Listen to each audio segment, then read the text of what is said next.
Welcome to Vrajkala silk house. તો આજે આપણે આપણા વ્યુઅર્સ માટે લઈને આવી ગયા છીએ એકદમ ફેન્સી કોટનમાં આખી નવી વેરાયટી.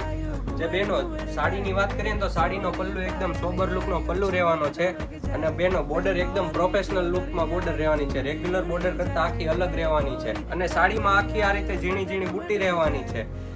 ચાલો આપણે આખો પીસ પણ ઓવરવ્યુ કરી લઈએ. આખી સાડી આ રીતે બુટ્ટી વાળી રહેવાની છે અને બોર્ડર એકદમ પ્રોફેશનલ લુકમાં રહેવાની છે. અને બેનો બ્લાઉઝની વાત કરીએ ને તો બ્લાઉઝ પણ આમાં એકદમ જોરદાર બ્લાઉઝ રહેવાનું છે. કોન્ટ્રાસ્ટ મેચિંગનું બ્લાઉઝ રહેશે. અને આમાં કલર ઓપ્શન્સની વાત કરીએ બેનો તો એમાં આપણી પાસે એક આ પિસ્તા કલર રહેવાનો છે, પિંક કલર મળી રહેશે, એક યલો કલર આવશે અને બધાનો ફેવરેટ લવેન્ડર કલર પણ મળી રહેશે. અને જો તમારે પણ આ સાડીની ખરીદી કરવી હોય તો ડિસ્પ્લે ઉપર આપેલા નંબરનો કોન્ટેક્ટ કરો અને જો રૂબરૂ મુલાકાત લેવી હોય તો પહોંચી જાઓ વ્રજકલા સિલ્ક હાઉસ, મોટા વરાછા, સુદામા ચોક, સુરત. અને આવી નવી અને ફેન્સી ડિઝાઇનો જોવા માટે અત્યારે જ અમારા પેજને ફોલો કરો.